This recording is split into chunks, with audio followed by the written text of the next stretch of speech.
Gente, vamos começar o programa hoje porque em meio à greve dos estudantes da USP, a ex-deputada estadual Janaína Pascoal causou uma polêmica daquelas, viu? Ao aplicar uma atividade na turma do curso de Direito. Uma das questões do trabalho, que valia nota, pedia que os alunos analisassem com base no Código Penal a conduta de um professor que atirou em um aluno durante uma paralisação estudantil. Nessa mesma pergunta, só para vocês entenderem, estava escrito lá que o professor furou a greve e foi emboscado por um grupo de estudantes. Armado, ele foi lá e reagiu disparando para se proteger e acabou ferindo uma estudante que não tinha relação com as ameaças. Como a USP, gente, está em greve desde o dia 25 de setembro, os alunos estão em greve desde o dia 25 de setembro, isso virou um verdadeiro caos na universidade e a gente vai repercutir isso aqui com o nosso time, que hoje está com um sofá absolutamente completo, com o liberal mais fofo deste planeta, Mano Ferreira. Pepe, que saudade que eu estava de você, meu gato. Que saudade. Fui em vários restaurantes legais. Depois te conto. Comeu ostra. Luciana Nepomuceno, a mulher do belíssimo Anel, que já participou deste programa, mas hoje, infelizmente, não trouxe o Anel. O nosso queridíssimo Diego Tavares. Diegão, firme? E aí, Paulo? Escuta, vamos para os advogados primeiro aqui. Vocês viram polêmica nisso? Viram? Eu vi. Ah, não é possível, Lu. Não é possível. Eu vi polêmica porque eu sou professora. Qual polêmica é essa? Como eu sou professora, eu elaboro as questões para os alunos e alunas, lógico, pegando situações reais, mas para levar aquele aluno a uma reflexão. A pergunta é, qual que é a reflexão que ela quis motivar nos alunos num contexto em que a universidade está em greve?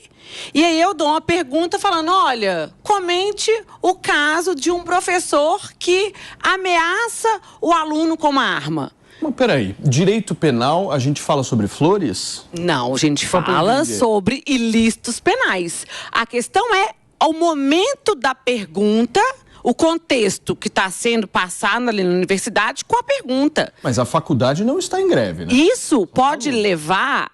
mas nós estamos fazendo essa correlação contextual com a pergunta que foi feita. Para mim, eu jamais faria um questionamento desse no contexto que está sendo vivido, porque pode parecer um constrangimento para o aluno. Mas aí, Lu, eu vou... Desculpa, quer continuar? Te interrompi aqui.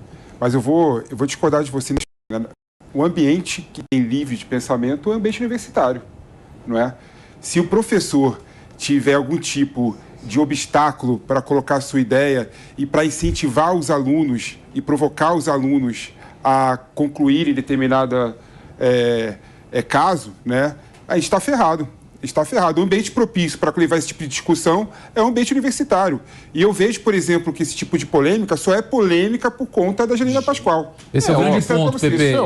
Porque eu me lembro, viu, Paulo, que desde o ingresso da Janaína Pascoal, o retorno dela à USP, ela foi alvo de críticas, os alunos não queriam que ela retornasse. Os alunos odeiam a Janaína Pascoal. Em razão do posicionamento político dela. Então, eu me lembro, na Faculdade de Direito, eu tive diversos exemplos que eram contextualizados, os ensinamentos da academia passados, com base naquilo que estava acontecendo no momento. E a Janaína Pascoal fez dessa ferramenta que muitos professores utilizam também, que é pegar algo que está acontecendo para fazer um exemplo. Dá para dizer até que está inspirado no Paulo Freire. Não, mas fala para pegar o contexto do aluno e colocar. Ela tinha inspiração, além da questão da greve também, claramente, 8 de janeiro, né? Tirou em pessoas que estavam fora do movimento grevista, por exemplo. Ou seja, apesar de eu concordar em certo ponto com a Lu, né, que coloca a questão que pode ser tido como mau gosto o exemplo, mas o ambiente universitário é propício para esse tipo de discussão. Eu acho que vocês estão muito de mimimi, meu. Muito mimimi. Não acho que é mimimi, não. A gente tem que pensar a intenção dela foi reflexiva, como o Fê falou, se ela teve essa intenção de motivar os alunos no saber, na investigação, ou se foi algo subliminar ali de falar, olha, o professor pode vir ameaçar você, viu? Eu, antes de começar o programa, eu apurei com a própria Janaína Pascoal, que me disse o seguinte, essa era uma atividade que já estava agendada, então não foi nada fora do planejado, uma coisa que ela foi lá, marcou justamente para tentar fazer algum tipo de alusão em relação à greve. Segundo, uma atividade online, gente. Online. Não estamos falando de uma prova, estamos falando de um negócio online, de boa, tranquilo, Mano Ferreirão. Absolutamente tranquilo. Só que os caras gostam de tumultuar o processo. Essa é a verdade. Pra que isso, maninho? Você acha que a Luciana Nepomuceno, eu duvido que você fale esse segundo nome dela de uma forma mais rápida. Nepomuceno. Olha aí. Eu duvido que Luciana Nepomuceno esteja certa na sua visão. Fiquei me preparando. Lembrei dos tempos de fonoaudióloga infantil. É mimimi ou não é? Olha, eu acho que é mimimi. Que assim, que tem uma provocação, mas que faz parte do jogo. Porque, no fim das contas, é melhor que esse tipo de sentimento seja expresso de forma irônica numa prova, numa atividade, nem foi uma prova no caso, né? Numa atividade, do que dar vazão de outras formas que são mais perigosas, né? Ou seja, não é uma ameaça real, é uma ficção. Então, enfim, no espaço da ficção, os afetos podem acontecer, podem enrolar. E a liberdade acadêmica pressupõe provocações, certo? Liberdade de cátedra. Pelo menos é o que eu penso. É isso. Só tem um erro da Janaína Pascoal. Qual? Greve de estudante não existe, gente. Estudante é consumidor de serviço. Ele não pode fazer greve. A USP tem E sim. eu tenho uma pergunta para os juristas. Qual é a resposta sobre a tipificação penal da atitude do professor? Porque... Você quer que eu dê a resposta para os alunos? Não, porque se é... A gente não vai mas passar o meu bola, ponto é o não. seguinte, Ainda é um mais crime. online. Eles podem estar assistindo o programa agora e, pegar a resposta aqui. O meu ponto é o seguinte, se a conduta vai ser classificada como uma coisa ruim, negativa, que vai contra a lei, não dá para dizer que ela está aplaudindo a atitude do professor de... Exato. Não é? Se a conclusão for realmente a tipificação Exato, criminal, que o professor tentativa tá de errado. homicídio ou lesão corporal de natureza grave, realmente o aluno vai saber que o professor não pode atirar em aluno. E a questão é uma questão que o professor vai lá, atira no aluno, né? Agride o aluno e tal. Como se isso também não existisse, né? Óbvio que existe isso. E óbvio vice-versa. E vice-versa. O aluno que agride o professor e tal. Agora, minha querida loira, falando em direito penal, você como advogado, não quero te deixar nervosa de jeito nenhum, não é meu objetivo. Você está chegando aqui agora, a gente está se conhecendo, sabe como é que é? Tá rolando uma Vai ser química. difícil para você me deixar Então. nervosa, Paulo. A minha pergunta para você é, numa prova de direito penal, o professor não tem liberdade para fazer qualquer tipo de questionamento? Não. Você acha só que é uma questão que Não, porque estão em vamos greve, lá. não pode falar disso? Eu sou professora da PUC e vou falar aqui há quantos anos? Há 23 anos que eu dou aula na PUC. Então, eu tenho total liberdade de cátedra para poder formular qualquer tipo de pergunta. A questão é, quando eu faço uma pergunta para o meu aluno, o que eu quero motivar nesse estudante? Qual a atividade reflexiva que eu vou levar ali o meu aluno ao pensar? Porque o objetivo da faculdade de Direito, eu falo que a gente está formando profissionais com pensamento crítico a partir de uma realidade que nós estamos vivenciando. Essa que é a minha função ali.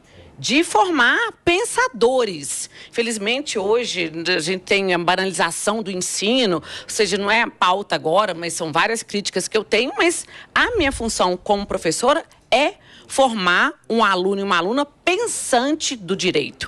Então, assim, a gente também tem que fazer uma ressalva aqui de entrar na intenção dela, no modo dela de ensinar, que isso é muito subjetivo e não estamos aqui para avaliar. Mas eu questiono, e essa foi a minha ponderação inicial, por que usar esse exemplo nesse contexto, se foi apenas vamos refletir sobre a caracterização do tipo penal, ou se tem alguma, volto no ponto inicial, alguma intenção de coibir, de ter essa coisa. Não, porque do tipo, olha, vocês não podem fazer, de reprimir aquele movimento estudantil, de ser uma conduta repressiva, uma intenção repressiva, e não de fomentar. Aluno pode fazer greve? Igual a gente está brincando aqui. Aluno pode fazer greve? Tem o direito de greve? O professor pode reagir dessa forma ao movimento legítimo ou não daqueles alunos? Então, a gente vai tentar entrar aqui também em discussões da intenção da Janaína. Ela quis provocar, claro. Exato, das intenções dela com essa provocação, que não está em discussão aqui. Mas a provocação é válida no ambiente acadêmico. Claro, óbvio. É um ambiente que é válido. Tá numa universidade. É um ambiente acadêmico, ainda mais um caso abstrato. E quando, no caso abstrato, a conduta do professor seria a criminosa? Seria aquela que vai ser inibida pela lei? a reflexão feita é que o professor não pode fazer isso. Mas aí vem o exemplo que foi dado. Vamos pensar no exemplo. Se eu tenho lá os alunos no movimento grevista, aí eu dou um exemplo hipotético, fictício, de um trabalho em que aquele aluno é ameaçado com arma por um professor, sabe? Por um professor que vai ser considerado criminoso na própria conclusão. Tipo, você coibir, aí não poderia ser dado um outro exemplo? Não poderia ser questionado Mas aí você vai questionar. Aí, poderia ter dado outro exemplo. Mas por poder dar outro exemplo, ela poderia dar também mas a questão... Eu estava pensando aqui, a resposta não é tão simples assim, não. Porque o professor, de certa forma, ele foi coagido, né? Então poderia levar a discussão da legítima defesa. No caso concreto, por exemplo. Mas eu acho que não tinha isso na questão. Mas eu acho que isso também é relevante. A liberdade de cada, como você disse, Felipe, tem que ser ampla. A Janaína Pascoal, enquanto professora, ela não pode encontrar esses limites que são impostos pelo debate político para ensinar os seus alunos lá dentro da USP. E um aluno da USP, uma das faculdades de Direito, acho que é a mais difícil de se ingressar hoje no Brasil. Se os alunos do melhor curso de Direito do país encontrarem essas amarras ideológicas no seu ensino jurídico, que advogados serão, que juízes serão... Mas eu acho que a questão ali não passou por ideologia política partidária. A polêmica passa, mas... Não é ideologia, é a figura. Não entendo, é ela. É por ter sido vindo dela. Os alunos não gostam, isso é fato e já não é de hoje. Por ter vindo dela. Acho que eu vou chegar, eu dou aula de processo civil, vou perguntar essa questão. Uma dúvida para a gente aprofundar um pouquinho mais na discussão aqui. Por que as universidades, na sua ampla maioria, e seus centros acadêmicos são de esquerda? A resposta é sim. Porque é o seguinte, a Janaína é uma mulher de direita, certo? A indisposição com ela vem de política. Vem. Não é pessoal, não é a roupa dela, não é nada. É política, é porque ela é uma mulher de direita. Por que essa indisposição e por que os centros acadêmicos, as universidades públicas, têm a gerência desses centros por manifestantes e militantes de esquerda? Eu acho que tem um aspecto histórico e cultural, o fato de que a esquerda brasileira se multiplicou no ambiente acadêmico e cultiva o ambiente acadêmico, enquanto na direita a gente vê muitas vezes uma resistência a participar desses espaços, né? Historicamente, primeiro, a gente tem que lembrar que a direita brasileira também esteve ligada à ditadura militar, que teve uma conduta de repressão ao ambiente acadêmico, que já cria uma predisposição negativa por parte de acadêmicos com a direita. Isso é um aspecto. Outro aspecto, durante o próprio governo Bolsonaro, a gente viu muitas vezes uma postura do Ministério da Educação colocando os professores, colocando o ambiente acadêmico como se fosse necessariamente inimigo, adversário, ou seja, não apenas há essa questão histórica colocada, como a direita não tem um esforço ativo até hoje de transformar essa situação. A direita, ao entrar numa postura combativa, tratando necessariamente como inimigos, acaba reforçando esse domínio da esquerda na academia. Então, mas tem partidos na academia, né? Mas tem um ponto. O centro acadêmico, se você for analisar, mas tem um ponto, Paulinho. Tem ligação com o partido. Importante na fala do que o Mano colocou aqui, que ele não tocou nesse assunto, é que a esquerda se organiza a partir do movimento estudantil. Perfeito. Né? Por exemplo, bom ponto, Pepe. Por exemplo, a UJS, que é o maior movimento juvenil de adolescente, por exemplo, é ligado ao PCdoB. Né? Ou seja, claramente a esquerda, os partidos políticos de esquerda têm um braço na universidade e tem um braço de incentivar os jovens a entrarem na... Mas a direita cresceu nesse movimento estudantil, não cresceu? Não tem até um movimento chamado, acho que se eu não me engano é UJL. UJL, União Juventude e Liberdade. Que é justamente o contraponto liberal da UJS. Com a UJS. Que aí eu diria que tem a diferença entre os conservadores e os liberais. Os liberais têm tido um esforço concentrado de participar do ambiente acadêmico, tanto com a fundação lá atrás do Estudantes pela Liberdade, eu fui um dos fundadores no Brasil, como da UJL, que é um braço, enquanto o SFL, Students for Liberty, é um braço de disseminação de grupos de estudo, a UJL é um braço de movimento estudantil propriamente dito. Então, há uma tentativa de mudar esse cenário a partir de dentro, a partir dos próprios alunos, criando grupos e fazendo movimento estudantil. Aí, né, de legado da esquerda. Exato, mas a esquerda faz isso há 60, 80 anos. Os liberais começaram há 10. Mas tem uma questão ideológica também que é interessante, né? Quando eu era estudante, por exemplo, da Faculdade de Direito, eu lembro que o pessoal de direita e conservador tinha um pouco de preconceito de política estudantil. Ou seja, eles achavam que era perda de tempo, eu quero estudar, eu quero trabalhar. Esse pessoal que faz política acadêmica, tudo bando de vagabundo. Continua trabalhando, só que agora tem uma visão pragmática de que temos que fazer política estudantil e temos que estar sempre pensando na sucessão, dado que não faz sentido ter estudantes profissionais como a esquerda faz. Lu, para fechar, por favor. Não, eu faço uma crítica em relação a isso, porque infelizmente hoje a gente é colocado em caixinha. É professora, automaticamente virou de esquerda.